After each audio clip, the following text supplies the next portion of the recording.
கர்த்தருக்கு ஸ்தோத்திரம். இன்று கர்த்தர் நம்மோடு பேச விரும்புகிற வார்த்தை, உங்களுக்கு சமாதானம் உண்டாவதாக.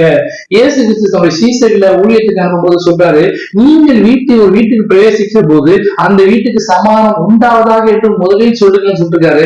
அந்த பிரகாரமா இன்னைக்கு கர்த்தர் உங்களோடு பேசிக் கொண்டிருக்காரு, உங்களுக்கு சமாதானம் உண்டாவதாக. அந்த சமாதானம் எப்படிப்பட்டதுன்னா, சமாதானத்தை உங்களுக்கு வைத்துக் கொள்கிறேன், என்னுடைய சமாதானத்தையே உங்களுக்கு கொடுக்கிறேன், உலகம் கொடுக்கிற பிரகாரம் நான் கொடுக்கறதில்லை, உங்கள் இருதயம் கலந்தாமலும் பயப்படாமல் இருப்பதாக. கர்த்தர் தம்முடைய சமாதானத்தை உங்களுக்கு கொடுத்துட்டு போறாரு.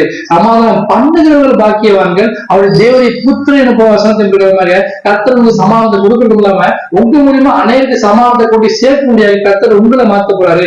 என் ஜனம் சமாதான தாவரங்களிலும் நிலையான வாசஸ்தலும் அமைதியாக தன்மையிலும் குட்டியிருக்கும் சொல்றாரு இல்லையா, அந்த பிரகாரமாக உங்க உலகத்தில் சமாதானம், உங்க அரவையில் சுகம் இருப்பது வசனத்தின் பிரகாரமாக கர்த்தர் உங்க வாழ்க்கையில முழுவதும் எல்லா பகுதியிலும் நீ செய்யற வேலைகள், குடும்பத்துல எல்லா இடத்துலயும் கர்த்தர் சமாதானத்துறாரு. இன்னைக்கு உலகத்துல சமாதானம் இல்லாம அநேக பேர் அழைந்து கொண்டிருக்காங்க. சரீர பணம் இருக்கலாம், காசு இருக்கலாம், பொருள் இருக்கலாம், ஆனா சமாதானம் இல்ல, குடும்பத்துல சமாதானம் இல்ல, பிள்ளைங்க சொல்ற பேச்சு கேட்க மாட்டாங்க, சரீரத்துல பலவீனம், ஊழியத்துல பிரச்சனை, குடும்பத்துல பிரச்சனை சொல்லி சமாதானம் இல்லாம அழைந்து கொண்டிருக்காங்க.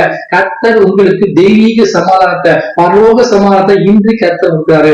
செய்ய வேண்டிய முக்கியமான விஷயம், வேதத்தை நேசிக்கணும். உங்களுடைய வேதத்தை நேசிக்கிறவர்களுக்கு மிகுந்த சமாதானம் உண்டு. அவளுக்கு இடர்களை சொல்லிருக்காரியா, சமாதானம் இல்லைங்க, மிகுந்த சமாதானம் எங்க இருக்குன்னா வேதத்தை நேசிச்சு அதை ஆராதிக்கும் போது கர்த்தர் நிச்சயமா தருவாருங்க. கர்த்தர் இன்றைக்கு ஒரு வாக்கு கொடுத்தாரு, நீ உன் பிள்ளைகளையும் இஸ்ரவேலுக்கும் சமாதானத்தையும் காண்பான வாக்கு கொடுத்தாருங்க. உங்களுடைய கூட சமாதானமான குமாரத்தோட காண்பின்னு சொல்றாரு. பரலோக தேவ சமாதானத்தால இன்றைக்கு குடும்பத்தையும் உங்க ஊழியத்தையும் உங்க சரீரத்தையும் கர்த்தர் நிரப்பப்படுறாரு. கர்த்தருடைய சமாதானத்தை இயேசு கிறிஸ்து நாமத்தில் பெற்றுக் கொள்ளுங்கள். ஆமென். God bless you.